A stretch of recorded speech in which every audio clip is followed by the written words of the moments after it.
February 24th, 1996. 3 Cessnas are flying in international airspace, really on a rescue mission, to look for in the ocean Cubans that may have grabbed a raft, a makeshift boat, jumped into the ocean, trying to reach freedom. And trying to reach freedom from that repressive regime just 90 miles away from the United States. So 3 Cessnas were flying, just looking for those. And if they would see one of those rafts, they would notify the U.S. Coast Guard to go then rescue them. That's what they did. That's what they were doing on February 24th, 1996. But then all of a sudden, MiGs show up from the Castro regime. MiGs, using missiles, shot down 2 of those unarmed Cessnas in international airspace, killing 4 individuals, Mario de la Peña, Pablo Morales, Carlos Costa, and Alejandro Alejandre Jr. This was premeditated murder of 3 Americans and 1 U.S. resident. Premeditated murder. Ordered, as was known then and is known today, by Raul Castro himself. We know that because there are recordings. We know that because they've said that they did that. Fidel Castro said it in an interview, and Raul, there's an audio recording, among other sources, where they basically say, yes, we did it, and Raul Castro was the one who gave the order to go ahead and kill, in a premeditated, cold-blooded fashion, these individuals. And since then, many of us and our community has been asking for justice. And sadly, time and time again, the United States, for now decades, has just looked the other way, which we think is unacceptable, unforgivable, which is why time and time again, and we can go back to Congresswoman Ileana Ros-Lehtinen, and Congressman Lincoln Diaz-Balart, where they requested, they pleaded with the Clinton administration to just bring justice to these Americans who were murdered in cold blood. We, those of us here, wrote a letter to the President of the United States, to the Attorney General, just asking for justice for these murdered individuals who were murdered in cold blood. But we have a different president now. We have a president who's not willing to look the other way when the national security interests of the United States are threatened, and in particular, when Americans are harmed. So today, there's a big announcement taking place in Miami. We're here. We're here. We expect that the day of justice is finally arriving, and that these individuals, and I want to mention their names again, Mario de la Peña, Pablo Morales, Carlos Costa, and Armando Alejandre, will have their day of justice. We are so grateful for this administration for not looking the other way, for the atrocities committed in Cuba by the regime, by the damage that that regime has done and continues to do to the national interest and the national security interests of the United States, and yes, for standing up for these murdered Americans whose day of justice is finally coming to fruition. Let me now, you want to be, who? Actually, I think we start with you. Is it seniority? Well, then Carlos. Then go ahead. Go ahead. Carlos. All right. We're all in the same class. We're on the same. Yeah, but he's born in Cuba, so he goes first. Okay. Just want to follow up on what my colleague Mario Diaz-Balart has said and reiterate again what this is really all about. The number one job of a government is the protection of its citizens. And for far too long, this incident has gone without any repercussions for any of the people, or at least the person most responsible for this act, which was Raul Castro. And so to reiterate again exactly what this was a flight of 3 civilian aircraft, Cessnas. They were on a humanitarian mission. They were looking for Cuban rafters in the Florida Straits. Now, mind you, we don't know how many hundreds, if not thousands, of Cubans actually died in the Florida Straits trying to make the crossing from Cuba to Florida to find freedom. Now, think about that. These Cubans that were fleeing the island would get on anything that would float, an inner tube, makeshift rafts. Some even converted pickup trucks into boats to get away from this murderous regime. And all these gentlemen and women in one of the planes that she was lucky it wasn't shot down, were just looking for these rafters in the middle of the Florida Straits so that they wouldn't die. And then they would report the position to the Coast Guard. That's all they were doing. They weren't carrying any drugs. They weren't doing anything illicit. And they were international waters, and they were American citizens. Why it's taken 30 years, I don't know. Why? But again, the number one job of any government is to protect its citizens. And finally, this administration, the Trump administration, has finally taken notice of that and said, yes, we will protect American citizens. And yes, maybe justice comes a little late in this case, but justice will be served. And there will be consequences to pay if you harm American citizens in international waters, international airspace, for no reason at all. And believe me, this was no reason at all. And so Mario de la Peña, Pablo Morales, Carlos Costa, Armando Alejandra Jr., their families, can get a sense of justice today if, in fact, Raul Castro is indicted for murder down in Miami, which is what we expect. I'm very proud to have signed the letter on February 13th, along with Mario and Maria Salazar and Nicole Maliotakis, asking the Trump administration to do exactly what we expect is going to happen this morning. It is justice delayed, but at least it's justice. And it's something that we've been looking for, a long time. In my community down in South Florida, the people I represent have been looking for this day. I'm praying for this day for a very, very long time. And so with that, I will turn it over to my classmate from New York, Nicole Maliotakis. Thank you. Thank you all for attending. This is a very important press conference. I want to thank Mario Diaz-Balart for putting us together today as the Cuban Americans who represent our districts. And I'm from New York, New York's 11th district. I'm not from South Florida, but many of my constituents are now in South Florida. Today's a very it's a serious day, and it's a day that we've been waiting for quite some time. In fact, 30 years. It's been 3 decades since this tragedy happened, this murder of these 4 individuals. And the people of Cuban descent, whether they are here or whether they are in Cuba or anywhere around the world, have been waiting for justice. And it's not just been 3 decades, actually. It's been 67 years that they've been waiting for justice.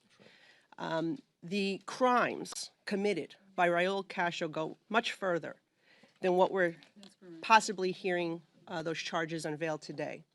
The reality is this is a communist regime that has brutally jailed, murdered, beaten its people.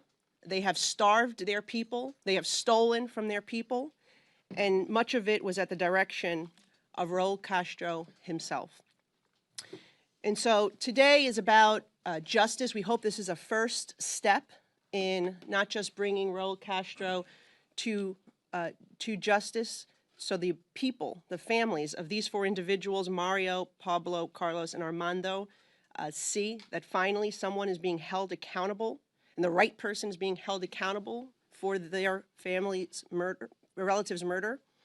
But we hope that this will be a turning point in Cuba, that we will see the people of Cuba rise up and demand freedom and regime change once and for all. The reality is when they last did this in 2021, we had a president who did not have their back.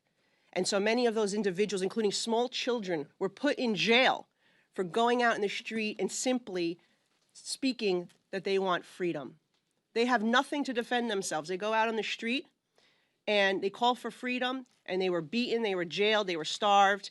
And the last administration, the Biden administration, sat by and idly watched it happen and did absolutely nothing. Wouldn't even go there and give them internet at the request of the four of us. And it's shameful. So I'm proud to be here today with my colleagues.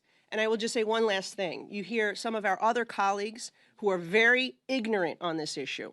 They are very misguided on this issue. They don't understand the suffering that they have endured under the communist regime, and they have the audacity to blame America for the misery and the poverty and the starvation, the lack of access to food, medicine. It is disgraceful, and we will be here to counteract that ridiculous message and that anti-American message. Thank you to my colleagues for being such strong, vociferous advocates for the Cuban Americans here and Cubans in Cuba. And we just want our neighbor to be free, because remember, it's a national security issue as well. They have been in cahoots with Iran, with Communist China, with North Korea, with Russia.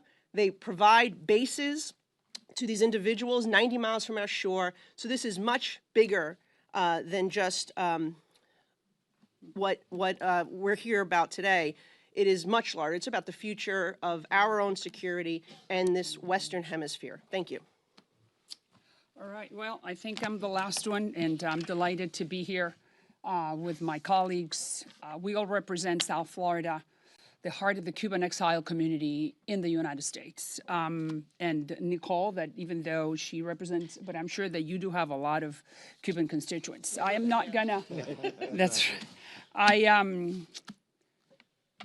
am not going to repeat what my colleagues have said. We all know that the Castro regime, Raul and Fidel, Raul being the defense minister, was the one who ordered the shooting down of those two American planes in the Florida Straits in international waters just because they were trying to look for rafters and give them a hand and not to be drowned or be eaten by the sharks. So I'm not going to repeat. We know that the United States is going to do the right thing today, a little bit later on today.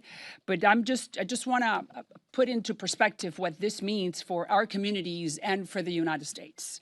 Today is a glorious day for the Cuban people. After 6 decades of tragedy, of misery, of distress, Cubans will be free soon.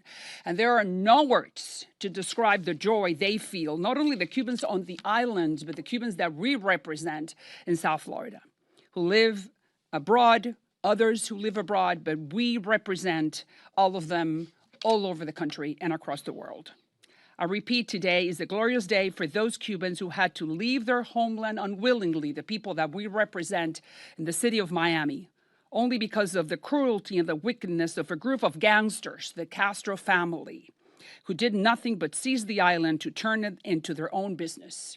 The Castros are in the business of power, not in the business of feeding the Cuban people on the island. But thank God, everything indicates that it's over, and that we are at the beginning of the end. Today is the beginning of the end for the Castro family. And just like this poster says it, they belong to that group of gangsters. The Ayatollahs, Maduro, and he is pending, and that will end today. Thanks to President Trump. We thank the president who has taken the initiative to think about the Western Hemisphere, and especially about Cuba, because we know that Cuba is the epicenter of evil in this hemisphere. President Trump has set this agenda, the America First agenda. Well, Cuba falls right into it, because when it comes to the island, that is perfectly within the plan. A closed Cuba, I mean, we're only 90 miles away. Cuba is only 90 miles away from the city that I represent, the city of Miami in South Florida. A friendly Cuba, a prosperous Cuba, will help with the United States economy, with politics, with immigration, and that is what this country needs. Friends are in this Western Hemisphere, friends around the United States. President Trump realized that we are deeply deeply, deeply grateful to his administration and to his leadership. And today marks the moment when 60 years of destruction will come to an end. For that reason, I'm speaking on behalf of everyone that I have behind me. The message is for the Castro family. Understand this well. that your days are over. A federal indictment is serious stuff. If not, look at that example. Maduro thought that Trump was fooling, and he was just fooling him, and he was playing around. And President Trump gave him enough time for him to think what to do with his destiny. Look what Maduro did. He thought that President Trump was not serious. And look where Maduro is today, in a federal prison in New York. So we are sending the message to the Castro family. It's time for you to leave. It's time for you to heed the signal from the White House and do not fall into the abyss. You have the option not to wind up where Maduro is.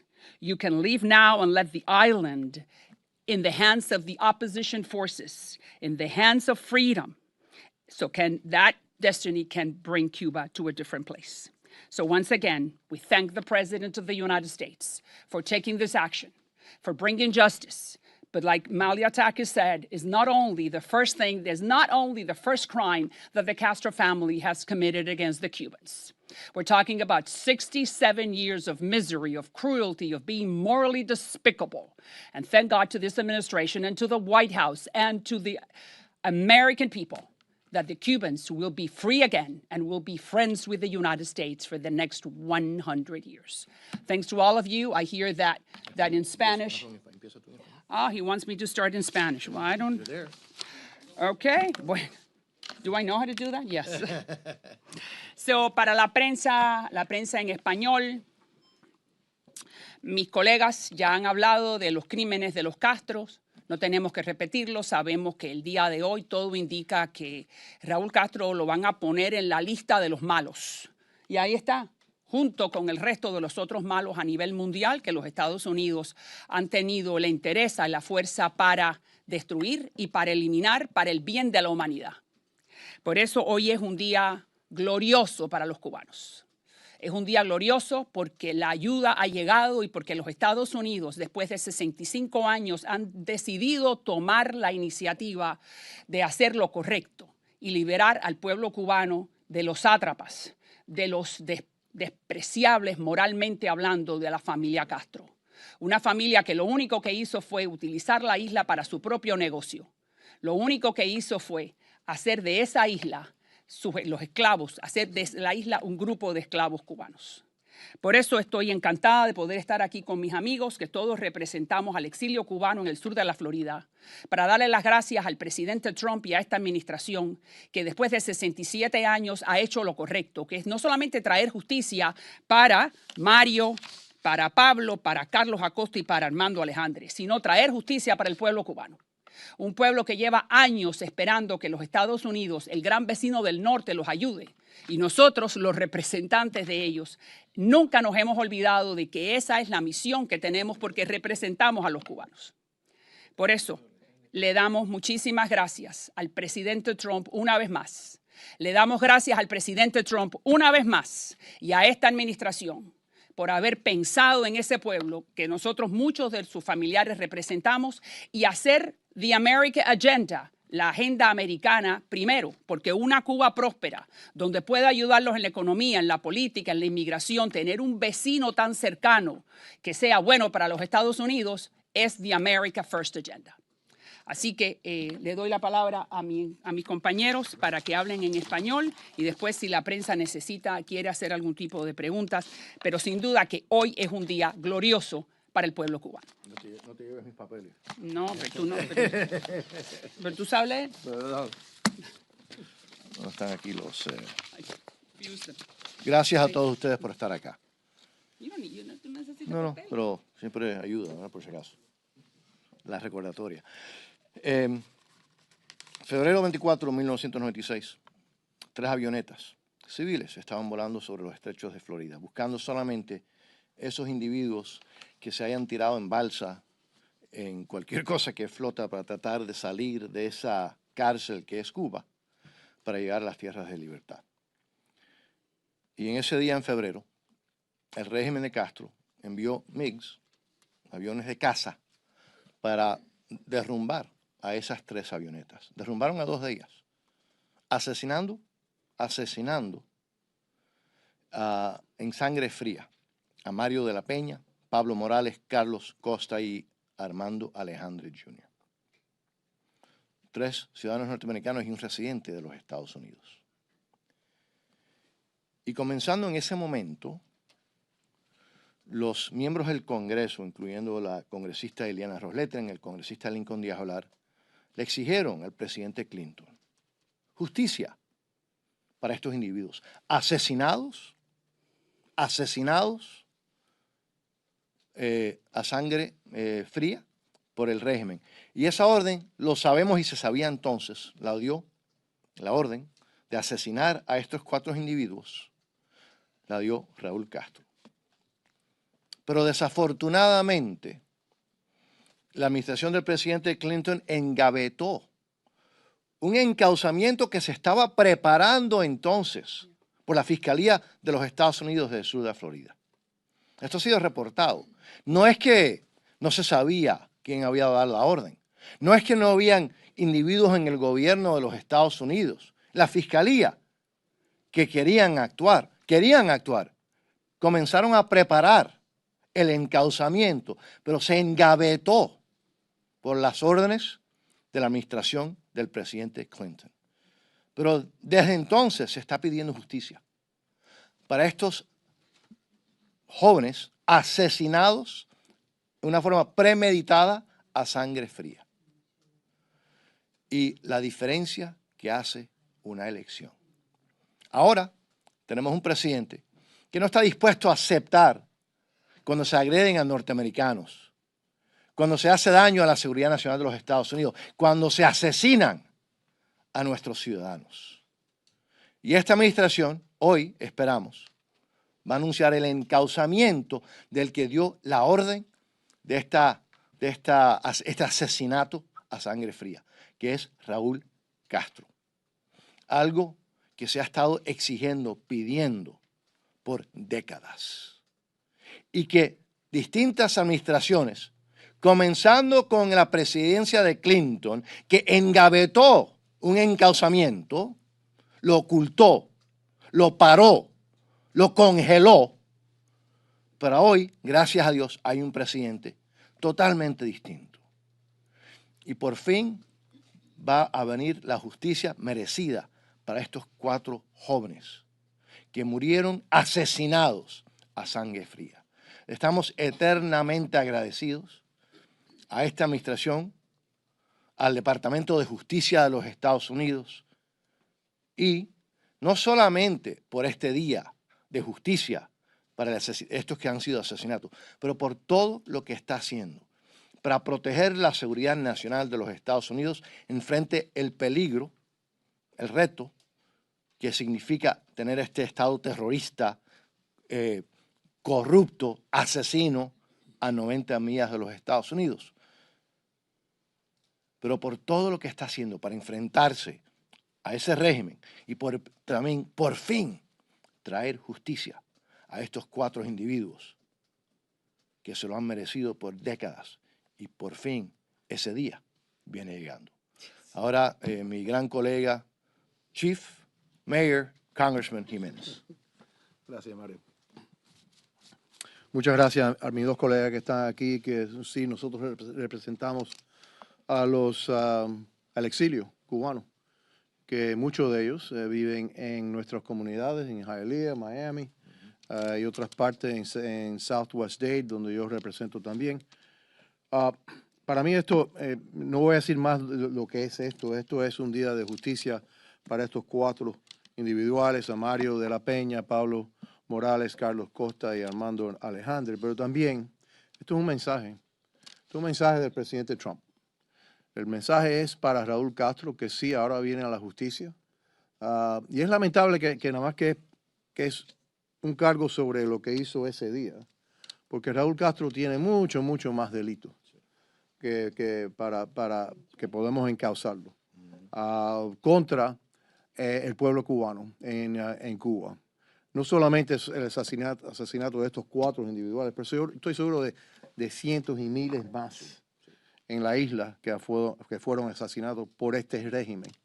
Y todos los miles también que murieron en las aguas del Strait de la Florida, tratando de escapar a ese infierno que es Cuba. Tu mensaje para Raúl Castro. Ya tus días están contados. Esto es un mensaje a Gaesa, que de verdad es el que dirige la isla. También, sus días también están contados. Y el mensaje es que el presidente Trump no va a mirar, no va a quitar su vista de nuestro hemisferio, no le va a quitar la vista al lugar donde de verdad empieza. Es el cáncer de nuestro hemisferio, es Cuba. Y el régimen cubano es el cáncer de nuestro hemisferio. Cuando los Estados Unidos, nosotros capturamos a Maduro, ¿quién estaba rodeando a Maduro? Cubanos. No eran venezolanos, eran cubanos, tratando de salvar ese asesino, ese criminal. Pero en ese caso también no lo lograron. El presidente Trump dio las órdenes para capturar y traer a la justicia a Nicolás Maduro. Vamos a ver lo que sucede ahora. Si Raúl va a estar encausado, como creemos que sí va a estar, que va a ser el presidente Trump. Un mensaje muy claro al pueblo cubano, que ya el pueblo americano, el presidente de los Estados Unidos, viene a ayudar y vamos a ayudar al pueblo. ¿Por qué? Porque el pueblo lo merece, pero también porque Cuba es una amenaza a la seguridad de los Estados Unidos. Ha sido una amenaza a la seguridad de los Estados Unidos. Es una amenaza a la seguridad de los Estados Unidos. Y en el futuro, si sigue este régimen, va a ser una amenaza hasta más. Sabemos ya un reportaje que tienen drones en Cuba, por lo menos 300, que pueden llegar a todas partes del estado de la Florida y más a los Estados Unidos. Así que Cuba es una amenaza, siempre ha sido, y yo creo que va a ser una amenaza hasta más ahora. Así que el presidente Trump y los Estados Unidos no debemos de tolerar ese tipo de amenaza a 90 millas de nuestro estado de la Florida. Y nosotros, que somos representantes de la parte que está más cercana a Cuba, no vamos a tolerar ese tipo de amenaza que venga de Cuba. Así que lo que esperamos es que este es el primer día, el primer paso para el fin, para llegar al fin de este régimen, al fin de este nightmare que ha sido por 67 años esta, se supone, revolución cubana, que no es una revolución de verdad, lo que es una manera que una banda de bandidos se puedan controlar una isla y poner todas las ganancias en sus bolsillos, que eso es lo que está pasando ahora con Gaesa. Así que otra vez al pueblo cubano, este día no solamente es traer justicia a la familia de estos 4 individuales y también a estos 4 individuales, pero también el primer paso para traer justicia para el pueblo cubano. Gracias. Okay. If you have any questions, we'll take some questions. All right, yeah, you want to go? Why don't we start with you in the back, and then we'll, yep. Congressman, other individuals who have been charged in this case, the majority of them have never been brought to justice. They've remained out of reach of U.S. law enforcement. After what we saw with Maduro in Venezuela in January, do you believe the Trump administration should take a similar step if Raul Castro is indicted later this afternoon? You want to go ahead? It certainly is an option, and it's certainly something that Raul Castro has to think about. It happened some 30-something years ago in Panama, and it happened just a few months ago in Venezuela with Nicolás Maduro. So it's not without precedent. And so, do I think it should happen? I think that Raul Castro should be brought to justice. But again, that's up to the President of the United States, the manner in which Raul Castro will be brought to justice. Let me also, I think, go. I think that's exactly what should happen. And that's exactly what is good for the United States. We cannot have these thieves running that island any longer because we know that they have given a platform to our enemies for years. Hezbollah, Hamas, Iran, China, and Russia. So as I said, is the first time that an American president is thinking about the Western Hemisphere and is going to do anything he needs to do in order to protect the fatherland, the homeland. And that's what we need to do. So what President Trump, I believe, is doing is just sending a very clear message to Raul, look at Maduro. Look at Maduro. If you do not want to wind up where he's at, then go. Because that's the beauty of the United States, that we're giving these thugs the opportunity of leaving so we can make things easier for the people. It happened in Venezuela. I do believe that is going to happen in Cuba. And that's exactly what the president needs to do. Send that message. If they don't heed the message, then it's going to happen the same thing to Maduro. Because President Trump is thinking about the Western Hemisphere, which is like Marco Rubio said, whatever thing happens in the Western Hemisphere, because of the proximity, it affects us, the homeland, faster and with more severity. So I do believe that Trump, who has no fear, will do, if they don't get it, he will do exactly what he did with Maduro, bring Maduro to justice. Sí. Buenos días, Isabel Morales, Respecto Noticias. ¿Me pueden decir lo mismo que acabas de decir en español, por favor? ¿De qué? Sobre cuál serían los siguientes pasos a seguir. Si creen que va a pasar lo mismo con Castro que pasó con Maduro. Lo que creo que sin duda ahora el presidente de los Estados Unidos tiene opciones. Y también un mensaje a Raúl Castro que tiene esas opciones. Y que mire lo que pasó a Noriega, lo que pasó a Maduro, y que el presidente de los Estados Unidos, cuando él desea, también lo puede hacer para él. Pero también el mensaje es que se deben de ir. Ya, este régimen se tiene que ir porque este régimen ha destruido esa isla. Y nosotros no podemos negociar con ellos. No se puede negociar con ellos. Porque es una banda de bandidos que le está robando todo al pueblo cubano para su propio beneficio. Eso es una empresa que se llama Gaesa, que está el presidente de Gaesa es Raúl Castro. Así que se lleva todo. Así que sí, el mensaje es que sí, es una opción que tiene el presidente de los Estados Unidos. Deseamos eso, como dijo María, que el exilio lo desea, sin duda. La gente que nosotros representamos, sin duda, desean que vayan a capturar a Raúl Castro. Pero eso es la decisión del presidente de los Estados Unidos. Mario González, Martín Noticias. Aquí tenemos una imagen. Tres dictadores, uno capturado, el otro eliminado y Raúl Castro pending. Han transcurrido ya 30 años desde este crimen atroz. Las familias aún están esperando justicia. Raúl Castro tiene 94 años, no es el gobernante oficial de Cuba, aunque sí la persona que más influye en el régimen cubano. Tenemos a Miguel Díaz-Canel. ¿Cuál sería el impacto real, más allá de que Raúl pague por sus crímenes? Sí, pero primero vamos a estar claros. Díaz-Canel es el dorticós de turno. ¿Usted se acuerda quién es dorticós? La gran mayoría del pueblo cubano dentro de Cuba no se acuerda quién es Dorticós, ni aquí en el exilio, ni en Washington se acuerdan. Dorticós era el presidente, era el llamado presidente bajo Fidel Castro, ¿por qué? Creo que eran 16 años, algo de eso. Y vamos a estar claros, Dorticós, igual que Díaz-Canel, es una cosa de coña. Pero, ¿Estamos en el Congreso? no, eso no es una palabra mala. Ah, no. No, eso no es una palabra mala. El fin de la palabra, la letra, Ajá, cambia el significado dramáticamente. ¿Cómo se dice eso? De coña. Okay. Sí. Raúl Castro es el poder. Y la familia Castro es el poder de esa dictadura, de ese régimen. Lo que tenemos hoy en día es un presidente que no está dispuesto a aceptar un régimen terrorista en 90 millas de los Estados Unidos. Esta administración ha estado muy clara en hablar sobre el peligro que significa para los Estados Unidos. Obviamente también sabemos el desastre que significa y ha significado por 67 años al pueblo de Cuba. Usted mencionó, sí, que son 30 años y que nunca había justicia y que se sabía quién era el que había dado la orden, pero en el caso del presidente Clinton, engavetó un encauzamiento que ya estaba preparándose.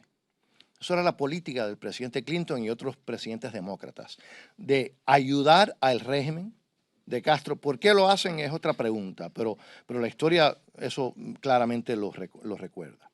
En que el caso de este presidente, un presidente que ama la paz, que ha negociado un grupo, creo que son 8 tratados para evitar o parar guerras, algunas de ellas que han estado en guerra por décadas. También es el mismo presidente que no está dispuesto a aceptar que maten norteamericanos, que violen los derechos del pueblo norteamericano y que sean peligro para los Estados Unidos. Y por lo tanto, tomó medidas para eliminar a Soleimani, a Baghdadi, al grupo terrorista ISIS, utilizando las Fuerzas Armadas de los Estados Unidos. Igual que utilizando los héroes de las Fuerzas Armadas de los Estados Unidos, hoy se encuentra en una cárcel Nicolás Maduro. Ese es el presidente Trump. ¿Y ahora qué vemos? El encauzamiento, por fin.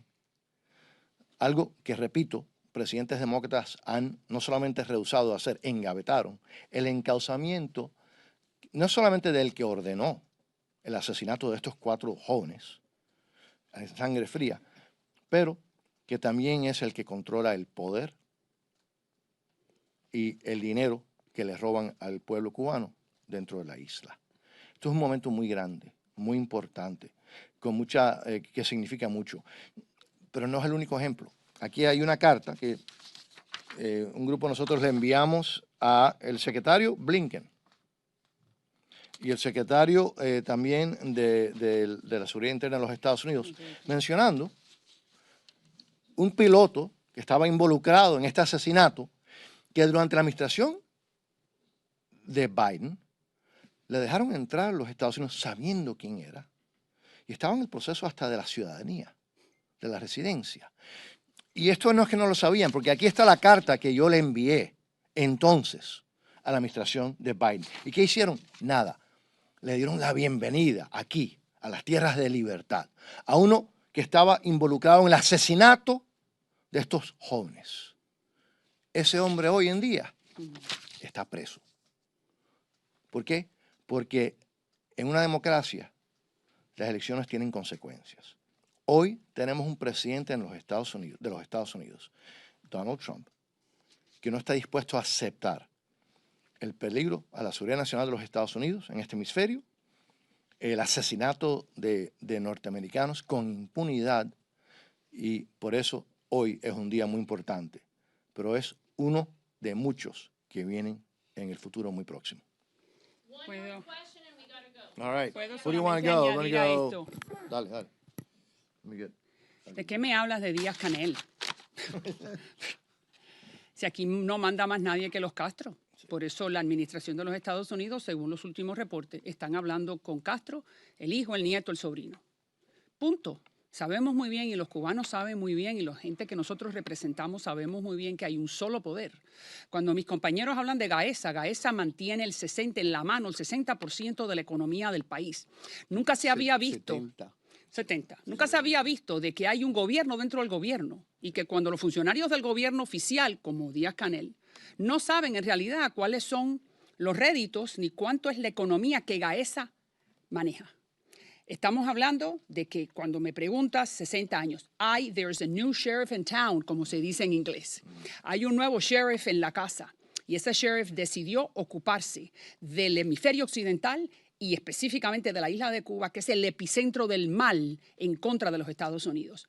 Punto, no hay más nada que hablar. Se llama de voluntad política. Y gracias a Dios que después de 65 años hay voluntad política en la administración de los Estados Unidos en salir de estos sátrapas, para beneficio de los Estados Unidos, de los americanos y de los cubanos que viven en la isla y de nuestros constituents. One more question. All right, who's going to be? All right. No more English. No. That's it. No one else in English. All right, let's go in That's English. right. Let's just do one English We'll now. do it in English, then we gotta go. It's been reported that Who are you with? Foreign Policy Magazine, Rachel. Awesome, thank you. Axios reported yesterday that there's intelligence that suggests Cuba is in possession of 400-something drones. Yes. Yeah. We've known that for a while, by the way. And the president of Cuba has threatened a bloodbath if the U.S. takes military action, presumably, to carry out on the law enforcement operation, such as I didn't understand everything that was said today, but are you concerned about? So can I answer that, and then I'll give you. Do you really think that the Castro family is going to dare to attack with drones I do. the United States? I do. Well, if they do, you know what that means, right? So, I mean, I don't even have to tell you because I'm not speaking for the president. I do not know what the Department of War is going to do. But we do know that the Castros know better. And I do not believe that they will dare to do that because it will be something terribly bad for them, which I cannot go into. I do also want to stress the fact that how come they can buy 400 drones when they don't have electricity, water, medicine, clothes, nothing for their population. There goes to show you who they are. They can invest in drones to attack us, but they cannot invest in food for their own. Regardless of the morality of the Cuban regime, Okay? the idea that U.S. troops could die in large numbers, or be injured in large numbers, how does that factor into the decision to try to seize Raul Castro? Like, is it worth that kind of American life, even if ultimately it results in... No one has mentioned that there will be any United States troops on the island of Cuba. No one has mentioned that. Look at Venezuela. I do believe that we should follow that example, but I'm going to give my colleagues the opportunity.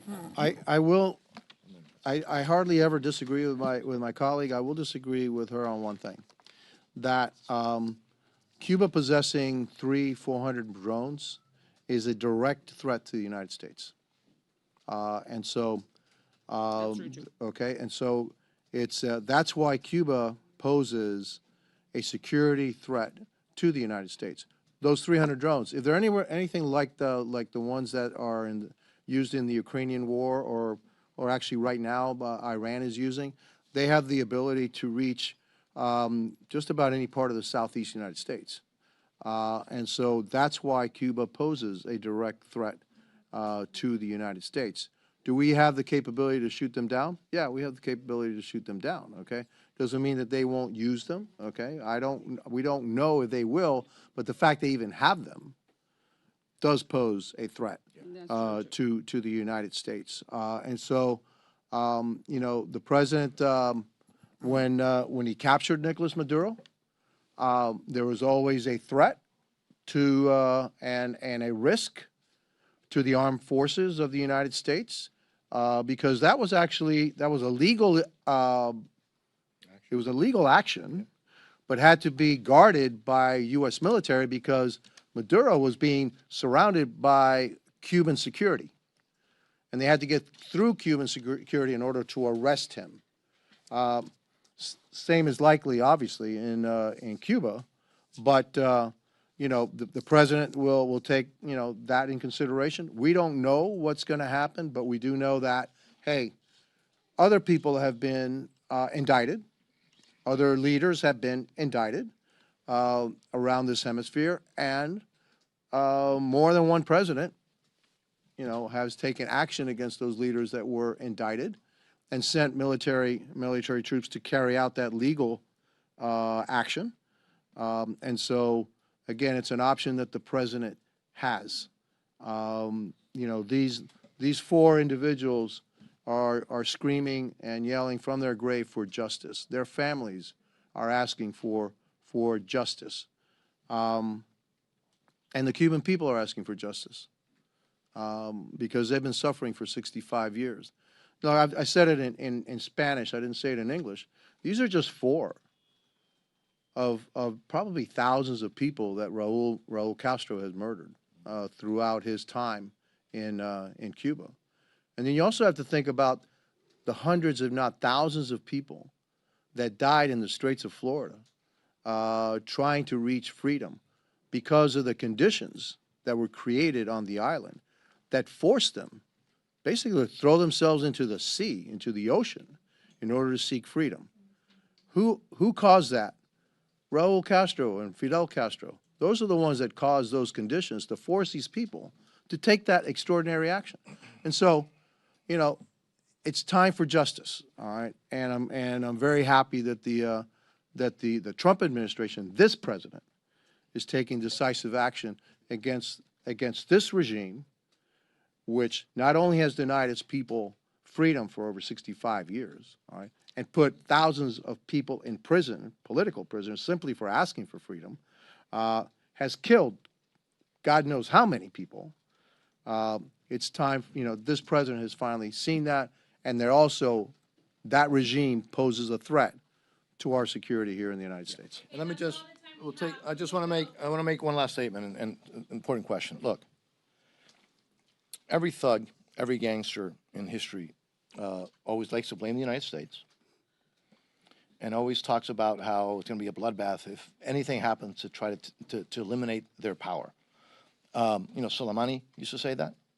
Baghdadi acted and, was responsible for a lot of deaths. Clearly, Maduro was saying that every single day. Today, we're talking about the indictment, the possible indictment of a person who ordered the murder of 3 American citizens and 1 American resident who were flying Cessnas in international airspace. But is there any doubt that that regime, which has been on the state sponsor of terrorism list since the 1980s, and then a couple of Democratic presidents to try to appease the regime took them off, and then they've been put back on. So it's a state sponsor of terrorism. It harbors fugitives from U.S. law. I can give you names. It harbors terrorists and terrorist groups, ETA, FARC, Hezbollah, Polisario even has trained in Cuba, and we can go on and on. Hamas. It has sent troops throughout the hemisphere and throughout the world. Obviously, we all know the example of those who were protecting Maduro from the Venezuelan people were Cuban troops. By the way, while the regime in Cuba denied that they were there until right before the U.S. did what it did, the Ukrainian intelligence, and we had a hearing with them in Congress, has stated that there are up to 20,000 Cubans fighting with Putin's troops against the Ukrainians. And now we also know, right, that they now have hundreds of Iranian drones that can strike the homeland. I can speak for days about why it's such a national security threat to the United States. I forgot to mention, the largest armament shipment in violation of UN sanctions to North Korea, came from where? Cuba. From Cuba. By the way, an island where it can't feed its people, it doesn't have electricity for its people, but they figure out ways to do harm to the United States, our national security around the world. It is a clear and present danger to the United States of America. Controlled by one family. This president is not willing to look the other way, which is why we are extremely grateful to President Trump, his administration, and the leadership coming from President Trump. Thank you all very much for being here today. Thank you. Okay, let's grab that. Thank you all. Thanks.